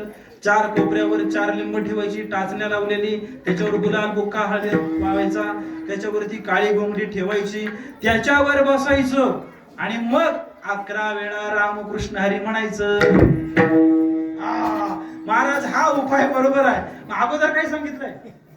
नामपाठ मौन प्रपंचाचे. आम्ही काय करतोय? आमच्या जीवनातल्या दुःखाला, त्रासाला त्यागण्याकरता उपाय करतोय, पण सहज सुलभ साधन संतांनी सांगितलं, आम्हाला ते नकोय. अशीच काही मंडळी ज्ञानेश्वर महाराजांकडे गेली असतील कदाचित, किंवा ज्ञानेश्वर महाराजांना असं वाटलंही असेल की यांना काही सांगितलं पाहिजे. पण त्या मंडळीने ज्ञानेश्वर महाराजांना म्हटलं असेल की तुम्ही एवढा सोपा उपाय सांगता, पण काही ऍडिशनल करू का त्याच्याबरोबर? ज्ञानेश्वर महाराज म्हणले करायला हरकत नाही, पण जरी तुम्ही वेगवेगळे त्याच्यामध्ये उपक्रम केले, वेगवेगळ्या तीर्थयात्रा केल्या, उपासना केल्या, व्रतवैकल्य केली, नवे नवे नाना तीर्थाला जर तुम्ही जरी भ्रमणाला गेले, पण तुमचं चित्त जर नामात नसेल तर ते सगळं व्यर्थ आहे. चित्त नाही नामी करीते व्यर्थ, चित्त नाही नामी करीते व्यर्थ, चित्त नाही नामी करीते व्यर्थ, चित्त नाही नामी.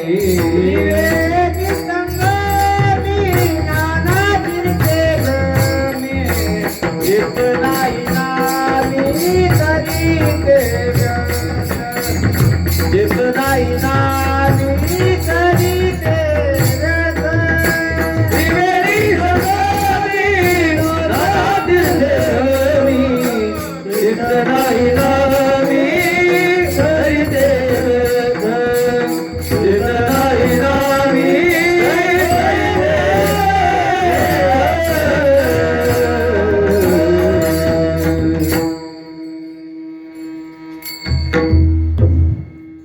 करता स्पेस ठेवला होता. विठ्ठला विठ्ठला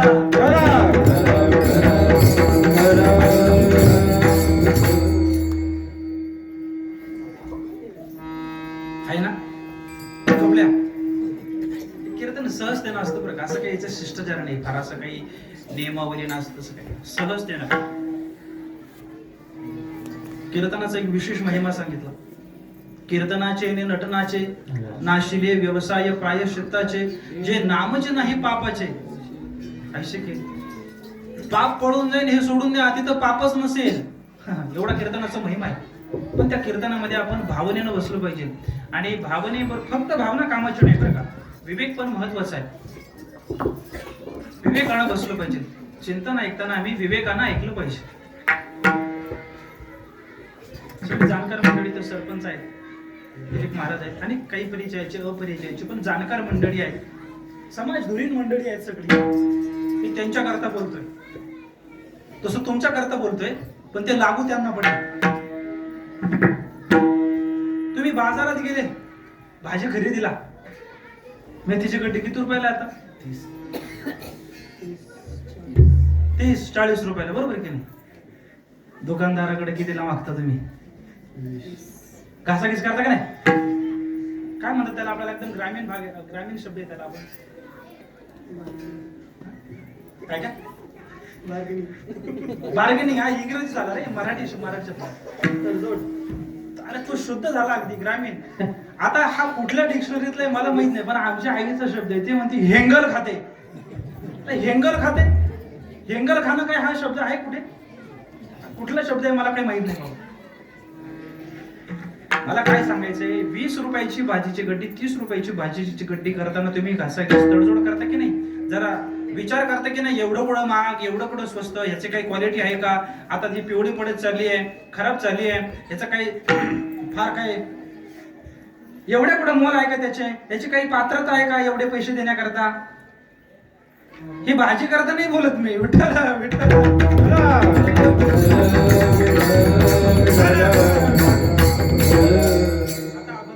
ज्ञानेश्वर महाराजांनी सोपा उपाय सांगितला. लोक म्हणतात नको नको आम्ही वेगळं काहीतरी करतो. ज्ञानेश्वर महाराजांनी सांगायला लागले, तुम्ही वेगळं काही जरी केलं, वेगळं म्हणजे काय? आपल्या भारतीय संस्कृतीमध्ये तीर्थाटनाला फार महत्व दिलं. मग त्या तीर्थाटनामध्ये त्रिवेणी संगमाचं तीर्थाटन, तिथलं स्नान आहे अत्यंत पुण्यकारक मानलं. ज्ञानेश्वर महाराजांनी सांगितलं, त्रिवेणी संगमी नाना तीर्थे भ्रमी, चित्त नाही नामे तरी ते व्यर्थ. तुम्ही वेगवेगळ्या तीर्थाला गेले, त्रिवेणी संगमाला गेले, नाना तीर्थ सगळी बघून घ्या, पण तुमचं चित्त जर नामात नसेल तर ते व्यर्थ आहे. याचा दुसरा अर्थ असा आहे, म्हणजे तीर्थाटनाला जाऊ नये असं नाही, पण तुम्ही नामस्मरण जर करत गेले तर मग ते ठीक आहे. त्रिवेणी संगम म्हटलं, त्रिवेणी संगम माहिती आहे का? हा, कोण कोण गेलं? केलंय कोण आपल्यातलं? गेलते महाराज तुम्ही आपल्या परिक्रमेत? उत्तराखंड मध्ये आहे, बरोबर की नाही? तुम्ही गेलते सरपंच? वा वा वा, कोणीतरी आपल्याला साक्षीला आहे. महाराज खोटं बोलतो हे नक्की नाही. त्रिवेणी संगमाला गेले म्हणजे काय? त्रिवेणीचा अर्थ होतो 3 नद्यांचा संगम. तिथं गेल्यानंतर किती नदी होत्या? 2च होत्या. मग त्रिवेणी का म्हटलं त्याला? गंगा यमुना 2 दिसतात, सरस्वती गुप्त आहे ना.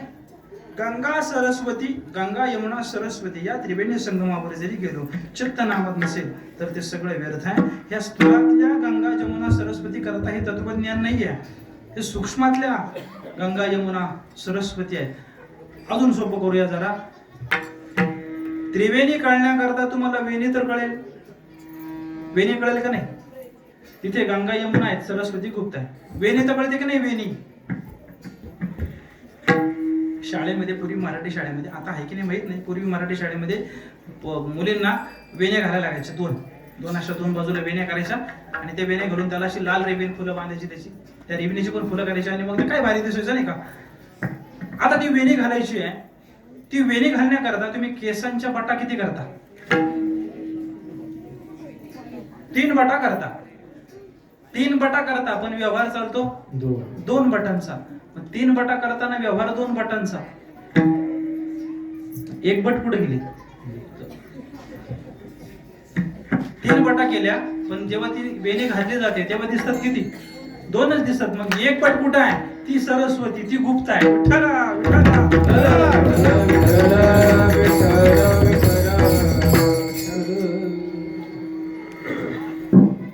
गंगा हा भक्तीचा प्रांत आहे. गंगा हे भक्तीचं प्रतीक आहे, यमुना हे कर्माचं प्रतीक आहे आणि सरस्वती हे ज्ञानाचं प्रतीक आहे. इथं ज्ञानेश्वर महाराज जेव्हा म्हणतात त्रिवेणी संगमी, म्हणजे या तिन्ही मार्गाने जाणाऱ्या साधकांकरता ज्ञानेश्वर महाराज म्हणतात तुम्ही भक्तीच्या मार्गाने जा, तुम्ही कर्माच्या मार्गाने जा, तुम्ही ज्ञानाच्या मार्गाने जा, तरी पण तुम्हाला नाम घेतल्याशिवाय ते सगळं व्यर्थ आहे. भक्तीचा मार्ग, या भक्तीच्या मार्गामध्ये सगळ्यांना सांगितलं, आग्रह केला, गाते श्रोते अन पाहते, गाते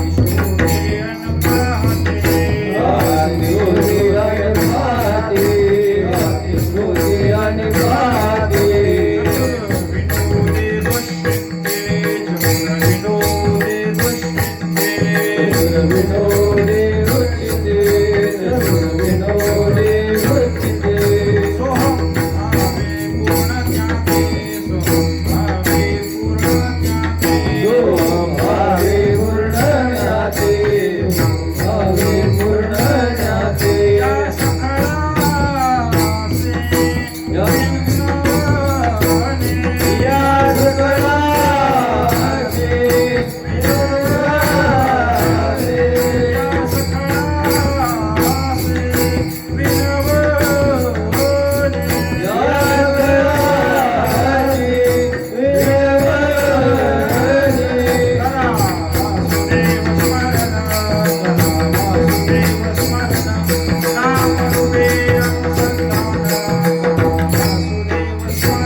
गाते नारदासारखे गाते, गाते श्रोते परीक्षितासारखे श्रोते, गाते श्रोते चतुर विनोदे दुष्यंते, सोहम भावे पूर्ण ज्ञाते, जनकासारखे पूर्ण ज्ञाते.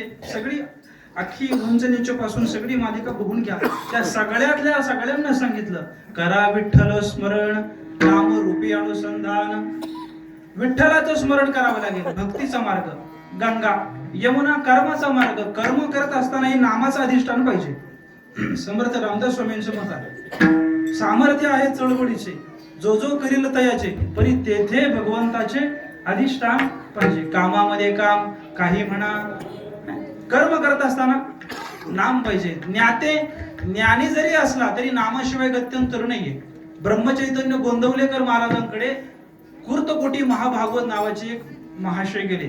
पूर्वीचे संन्यासी असलेले, प्रचंड ज्ञानी असलेले, काही काळ शंकराचार्य असलेले ब्रह्मचैतन्य गोंदवलेकर महाराजांकडे गेले आणि मागणी काय केली माहितीये? महाराज, मी तुम्हाला शरण आलोय, मला एकच माझ्यावर कृपा करा, माझ्या डोक्यात जेवढं ज्ञान आहे तेवढं सगळं बाजूला काढून ठेवा.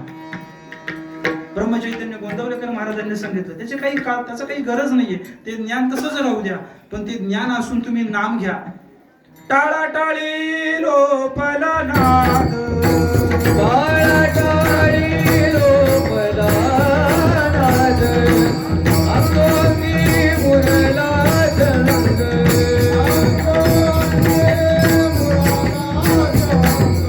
भोग भोगिताची अटला भेद, भोग भोगिताची अटला भेद,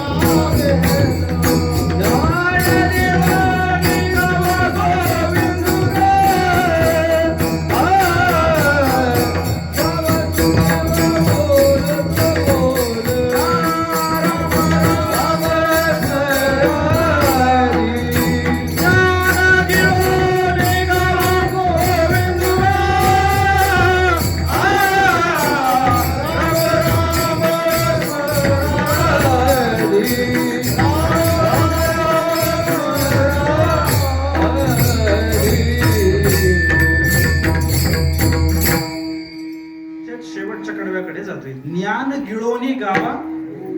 ज्ञान गिळायचंय म्हणजे काय करायचं?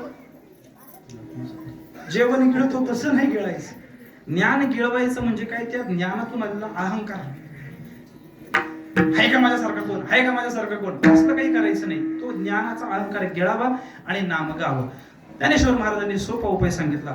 त्रिवेणी संगमी नाना तीर्थे भ्रमी चित्त नाही नामे तरी ते व्यर्थ. पण हे जर नाम नाही घेतलं तर, अरे नाम नाही घेतलं तर तो पापी आहे. दुसरं चरण,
ज्ञानेश्वर महाराजांनी पुढे सांगितलं आपल्याला.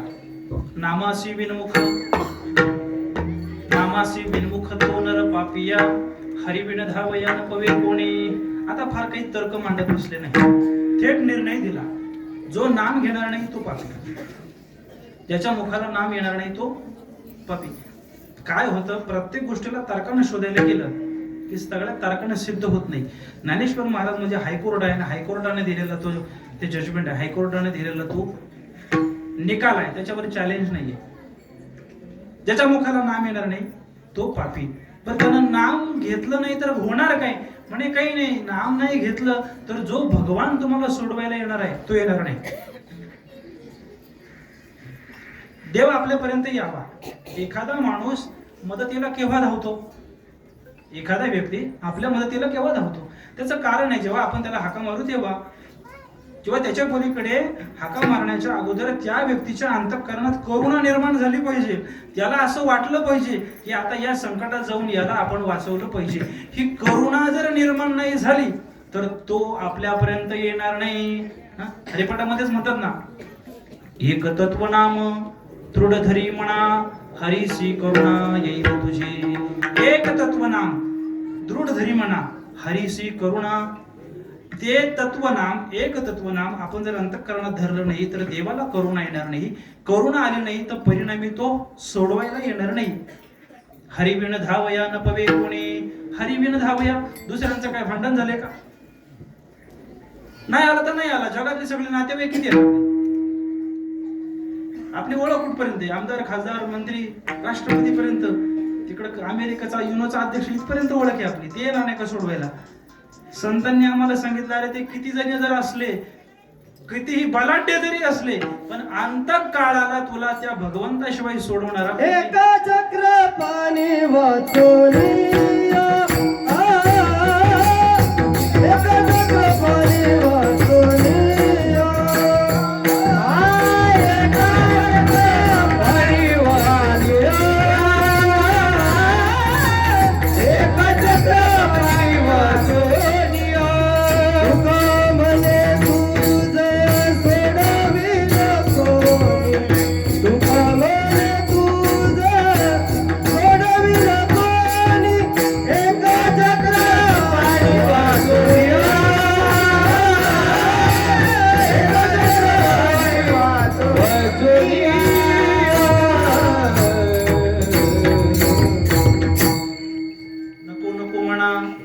गुंतू माया जाळी, काळ आला जवळी, काळाची एवढी सोडविना तेव्हा, सोडविना बंधू, सेवेची कामीण सोडविना राजा, आणि सोयरी. तुका म्हणे तुझ अख्खा अवंग पाठ आहे, तरी पण विना प्रेराची तुला पसताय. विठ्ठला विठ्ठला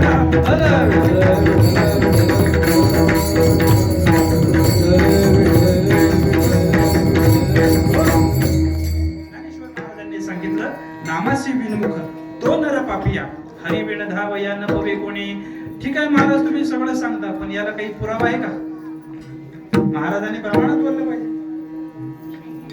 पुराण प्रसिद्ध बोलिले वाल्मिक, पुराण प्रसिद्ध बोलिले वाल्मिक,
बाहेर जाणं योग्य नाही.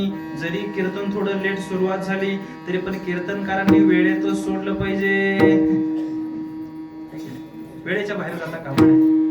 ज्ञानेश्वर महाराजांनी एक पुराणातला प्रसिद्ध असा दाखला दिला.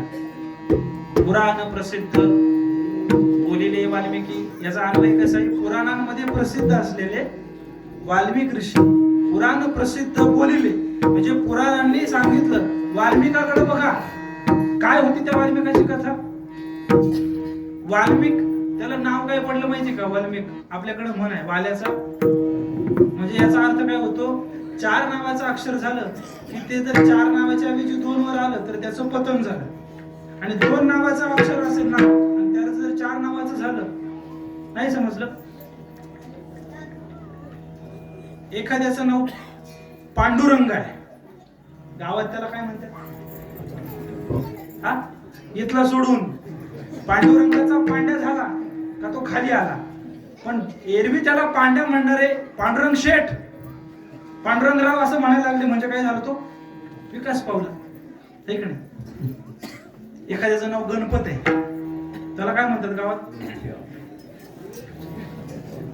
गणप्या, गण्या. एखादं नाव विजय आहे, त्याला काय म्हणतात? आपल्या वेळेस घेऊ बाबा. सांगतोय काय आपण लोकांनी, म्हणजे त्या काळच्या लोकांनी असा विचार केला, हा जर बिघडलेला होता तेव्हा वाल्या होता, हा साधू झालाय म्हणजे पूर्वी तो बिघडलेला असेल म्हणून त्याला वाल्या केला आणि वाल्याचा वाल्मिक झाला. असं नाही, त्याचं खरं नाव रत्नाकर आहे. वाल्मिक हे त्याला संस्कृत मध्ये आलेलं नाव आहे. वारुळाला संस्कृत मध्ये वल्मिक म्हणतात. नारदांच्या उपदेशानं तो नामस्मरणाला लागला, इतकं तप त्यानं केलं की त्याच्या अंगावर वारुळ झालं. त्या वारुळाला वल्मिक म्हणतात आणि त्या वल्मिकातून तो बाहेर आला म्हणून त्याचं नाव पडलं वाल्मिकी, असं त्याचा अन्वय आहे. तर तो रत्नाकर काय करायचा? दरोडा टाकायचा, रस्त्यात त्यांना लूटमार करायचा. एक दिवस असा तो आपल्या सावजावर असताना, टपून असताना नारद महाशय आले आणि नारदांचं येणं म्हणजे काय गपचूप आहे का? भजन संकीर्तन करत आले. श्रीमन नारायण नारायण नारायण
हातामध्ये कुऱ्हाड घेऊन, फरशी कुऱ्हाड घेऊन असा झाडावरून उडी मारल्याने समोर उभा राहिला. आता समोर उभा राहिला हत्यार घेऊन, पण त्याला आश्चर्याचा पहिला धक्का बसला. नारद मुनी त्याच्या समोर उभं राहिले एकदम स्तब्ध, निर्द्वंद्व निशंक, सुखानंद हृदय स्थिर.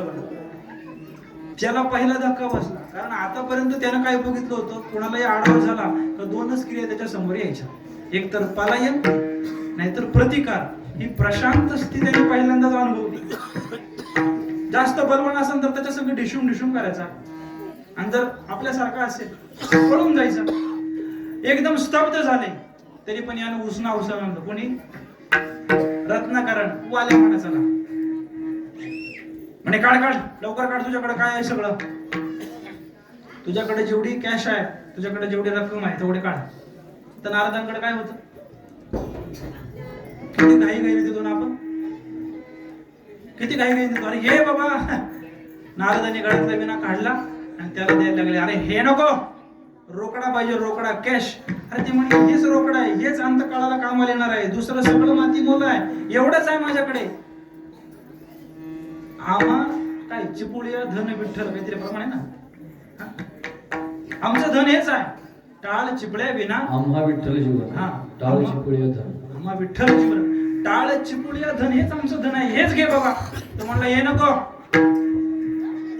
आता नारदांकडे काहीच नाही, याला खोटं वाटायला लागलं म्हणून हा त्यांच्या अंगाला झटला, त्यांची चाचपड करायला लागला, चाचपणी करायला लागला. आणि तेवढाच त्याचा स्पर्श त्या भगवंताच्या भक्ताला झाला, नारदाला झाला. आणि तो स्पर्श होता काय, कृपा त्याच्यावर झाली. साधूच्या त्या सत्संगतीनं, त्या स्पर्शानं त्याची बुद्धी थोडी पालटली आणि थोडा स्तब्ध झाला. म्हणे ते जाऊ दे रोकडा, पण बुवा मला एक सांग, तू मला घाबरला का नाही?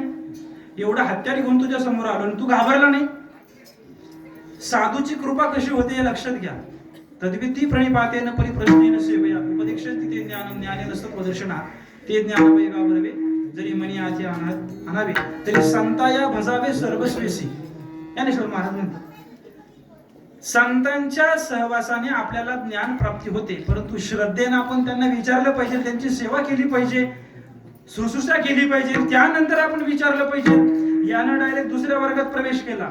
इथं सेवा वगैरे काही नाही. डायरेक्ट प्रश्न केला, म्हणे तू मला का घाबरला नाही? नारद म्हटले मी कशाला घाबरू? अरे मी ज्याची सेवा करतो तो माझा मायबाप, हा देवांचा देव आहे नारायण, तुला कशाला घाबरायचं कारण? म्हणे देवाची उपासना करता. काय करतो तुमचा देव? म्हणे काही नाही, सज्जनांचं रक्षण करतो आणि दुर्जनांचा संहार करतो. आणि असं हे सज्जन कोण आणि दुर्जन कोण? सत्संग चालू झाला ना, असं काय करता? वाल्याचा कधी स्वप्नात ऐकलं नव्हतं. नारदांनी सांगायला सुरुवात केली की जो सदाचारानं राहतो, स्वर्गामध्ये जो सदाचारानं राहतो,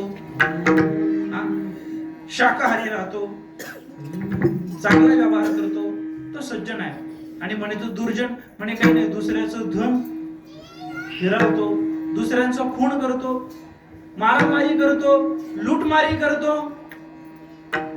व्यभिचार करतो, हे सगळे दुर्जनाची लक्षण आहे. हे सगळं ऐकत असताना रत्नाकर अशी थोडी थोडी मान हलवायला लागला. कीर्तन चालू असताना श्रोत्याने मान हलवायला लागली का समजायचं याची फाईल काहीतरी ओपन झाली. तो म्हणतो वा बरोबर महाराज, तुम्ही बरोबर बोलताय. महाराज बरोबर बोलत नाही, तुझी काहीतरी फाईल ओपन झाली. रत्नाकर म्हणायला लागला नाही पण ठीक आहे. नारद म्हणले काय झालं? नाही काही नाही काही नाही. नाही पण तू मान का हलवत होता? नाही म्हणे तुम्ही जे सांगता तोच आपला धंदा आहे, हे लुबाडणं, मारहाण करणं, मारझोड करणं. म्हणे असं? अरे म्हणे पाप आहे, पाप लागेल, पण आपल्याला काही टेन्शन नाही. का? म्हणे एकट्यासाठी थोडी करतोय. कोणासाठी करतोय? कोणासाठी? घरच्यांसाठी. या सगळ्या पापामध्ये मी काही एकटा भागी आहे का?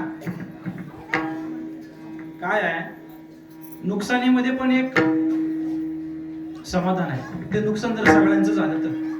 कीर्तनाला आले, कीर्तनाला चप्पल जाणं कॉमन आहे. झोपले काय? कीर्तनाला आल्यानंतर चप्पल जाणं. एखादी चप्पल हरवली, कीर्तन सुटलं, शोधायला लागला इकडं तिकडं. वेळ झाली काय? 5 मिनिट आहे. घड्याळ दिसते मला पुढे. चप्पल हरवली आणि तो शोधायला लागला, डोक्याला हात लावायला लागला. 200 रुपयाची काल बाजारातून आणली होती, 200 रुपयाचं नुकसान झालं. सगळे लोक जायला निघाले आणि त्याच्यात अजून एक माणूस आला आणि तो शोधायला लागला. यानं अंदाज लावला ज्या अर्थी हा शोधतोय त्या अर्थी याची पण चप्पल गेलेली असेल. तो काय झालं? काय नाही हो, चप्पल सकाळीच 500 रुपयाची घेतली होती. हा लगेच कॅल्क्युलेटर ओपन करतो, आपली 200 रुपयाची होती, याची 500 रुपयाची गेली. 500 वजा 200, 300 रुपयाचा फायदा. नुकसान झालंय, पण आपल्याबरोबर दुसऱ्यांचं झालं तर, आपल्या घरातली लाईट गेली तर दुःख होतं ना. लाईट गेली तर, नाख्या गावाची गेली तर मग नाही दुःख होत. तो वाल्या सांगायला लागला, म्हणे मी काही एकटा सहभागी नाही. नारद म्हणले जा घरी विचारून ये. म्हणे बुवा लय हुशार आहे, म्हणजे मला इथून जा लागणार आणि तू पळून जाणार. म्हणे मी तुला बांधून ठेवतो. बांधला त्याला नारदांना. हा घरी गेला. घरी गेल्यानंतर बायकोला विचारलं आणि गेल्यानंतर म्हटलं काय एवढ्या लवकर आले? काय आणलं? म्हणजे आणलं नाही, न्यायला आलोय. म्हणे काय? म्हणे काही नाही, हे सगळं मी सगळं लुटमार करतो, मार हाडजोड करतोय, हे सगळं तुमच्यासाठी करतोय, याचं पाप लागणार आहे. तिला लगेच कळलं हा कुठला तरी बॉय याला भेटलाय. अहो हे महाराज लोकांना जास्त ऐकायचं नसतं, हे कीर्तनापुरतं मांडवापुरतं ऐकायचं, बाहेर आला का सोडून द्यायचं. म्हणे हे पाप लागणार आहे. जॉईंट अकाउंट वाली फिरली, ती म्हणते तुम्ही परराष्ट्र मंत्री, तुमचं तुम्ही बघून घ्या, मी त्याच्यात सहभागी नाही. तुम्ही कसा आणता कमावून आम्हाला काही माहित नाही, कष्ट करून आणता कमावून मुरगळून आणता, याच्याशी काही कर्तव्य नाही. पोरांना विचारलं, पोरं सहभागी नाही. घरातल्या बाकीच्या वडीलधारांना विचारलं, ते म्हणे आम्ही याच्यामध्ये तुझ्या पापात सहभागी नाही. मग त्या वाल्याची टूप पेटली. ज्या महाशयाने, ज्या नारदाने मला सांगितलं की हे तुझ्या कोणी कामाला येणार नाही, अंतकाळी कोणी नाही सोडविता, पुत्रबंधू कांता संपत्तीचे, धाव ठोकली नारदांकडे आला, चरणावर लोटांगण घातलं आणि विचारलं महाराज या सगळ्यातून मला उपाय काय? मग नारदांनी त्याला सांगितलं काही नाही, सोपा मंत्र आहे. म्हणे काय? म्हणे काही नाही, राम राम जप. कुठं मोकळा राम राम येते? राम राम येणं ना, पण नारद आहेत, नारद म्हणले असं एक काम कर, तुला मरा म्हणता येईल का? मरा. आवा आपला प्रोफेशनल वर्ड आहे तो. मारा, झोडा, टपकवा, उडवा, खंडणी आपले प्रोफेशनल वर्ड आहे. मारा मारा असं म्हणतो. गणित आहे का? 3 मारा इज इक्वल टू 2 राम.